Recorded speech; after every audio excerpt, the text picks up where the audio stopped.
السلام عليكم. غادي نقدم لكم واحد الصابلي بنكهة الحامض. غادي نصاوبو بالعجينه ديال الشكلاط بالحامض. غادي نقدم لكم المقادير مع الطريقه في نفس الوقت باش ما نطولش الفيديو. اذا غادي نحتاجو للعجينه، عندي ربعه ديال الزبده مخلطه ما بين زبده العبار والزبده المارغرين. غادي نزيد ليها 150 غرام ديال سكر مخلط، نص مطحون نص كلاصي ونص سنيده هكاك عادي حبيبات. غنخلط مزيان حتى يتخلط السكر مع الزبده. كنخلط مزيان حتى يتخلط مزيان. نهار قد ما راكم دير نص صابلي، نص العجينه، نص الشوكولا، نص الحامض، نص نكهه الحامض. اذا نتحتاج دايس 4 الزبده مخلط، داك الزبده العبانو كيلو، الزبده المارغرين ذا 150 غرام، السكر مخلط ما بين سكر كلاصي يعني حي، السكر عادي سنيده عادي، السكر مخلط صافي. نخلط مية مليح، السكر غادي يفسيق هاك الزبده مليح مية. ها هو منين داب السكر مع سنيده مزيان غادي نضيف كاس لاروب ديال الزيت. ما غاديش نعمر الكاس حيت عندي الزبده العبار، ولا ديرو غير نص كاس، غير نص كاس راه بارك كافي. غنخلطها مية مليح حتى نسيف الزيت مليح. عاد كنضيف غادي نضيف واحد 2 بيضات ها هما ونخلط مزيان.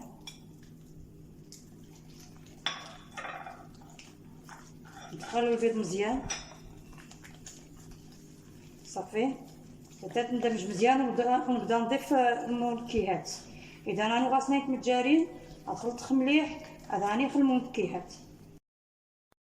ها هي العجينه ملي جمعتها بالطحين راه كتبقى طريه. هانتوما الا جاتكم هكا العجينه معناها راه ناجحه. الصابلي منين كتضيفوا الطحين راه غير كيتجمع كتضيفوا الطحين كتجمعوا بحال هكا بحال هكا، ما كدلكوش. راه الا دلكتو صافي راه غادي يخسر معاكم. انا في الصابلي جمعت فيه 8 نياس العجينه، الصابلي جمعت 8 نياسان وندلكشو نعجن شيه نجمعيه وها صافي. دابا انا غادي نغطيه بالسلوفان وندخلوه الثلاجه تشد شويه الزبده. طلقت العجينه فوق البلاستيكه، ها هي سرحتها رقيقه شويه، كنديرها كنحطها بالمرشم غير بحال هكا، ما كنحركش المرشم غير هكا وصافي. هكا انا اختاريتها بالمرشم في جهه مثقوبه جهه مثقوبه بحال هكا، ونهزها هكا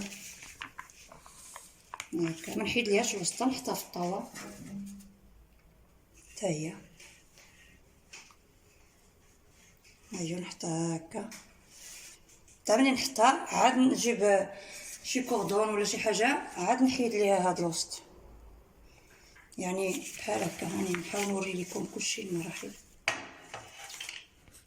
نجيب شي حاجه هكا نحيد ليها بحال هكا، شي كوردون حسن. دابا انا غير كنوري لكم صافي. هذا هي كتحيد وما كتخسرش حتى المنظر صافي هكا. المنظر ما كتخسروش هكا. وها هي الطاوه، من احسن تبقاو ديروا طاوه بطاوه باش ما تضيع لكم حتى الوقت. هذه طاوه ماشي مثقوبه، هذه كامله ماشي مثقوبه هكا باش ما نبقاش نحسب بوحده بوحده هكا تجيني ساهله دغيا.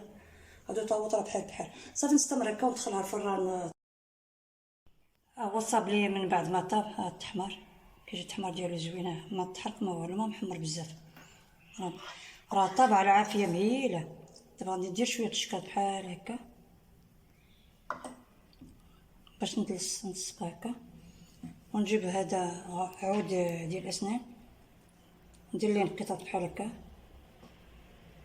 ندير غير نقيطات بحال هكا، وندير الزواق هكا سخرافه، غير سخرافه وصافي هكا صافي. نبقى هكا حتى نسالي بحال هكا.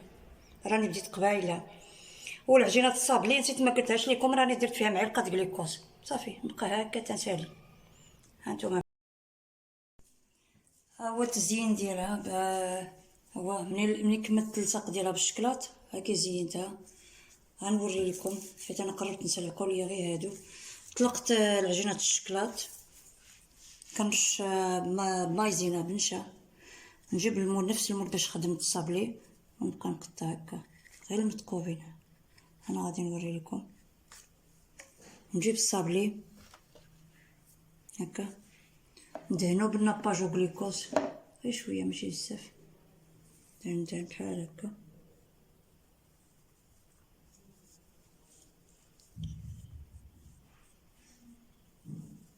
شويه ناباج مخلط مع غليكوز، نتوما غير من الفوق هكا. يعني تنجيب لاباط ديال الشكلاط، نحيد ليها هادي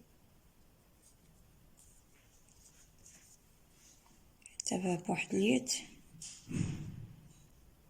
هانتوما انا كنوري لكم كتقادوها باش تجي بحال هكا.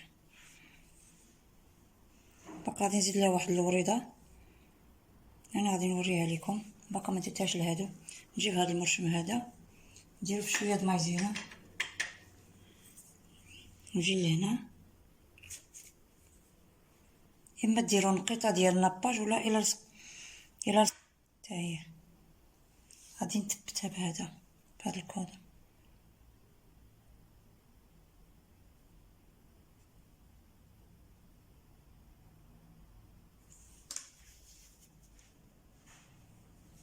تنجيب واحد العقيقه،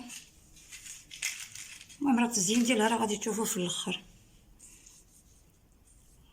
والمقادير غادي نحطهم لكم في صندوق الوصف باش تبقاو عاقلين عليه.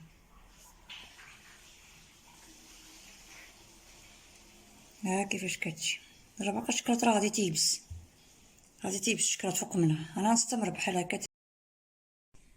صابلي بالنكهه، عجينه الشكلاط منكه بالحامض هاكي كيجي الشكل ديالو كيجي زوين. نتمنى تجربوه في المناسبات ديالكم وحتى الايام العاديه، علاش لا.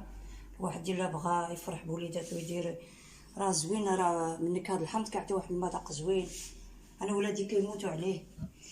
السلام عليكم، نتلاقاو في الفيديو الجاي.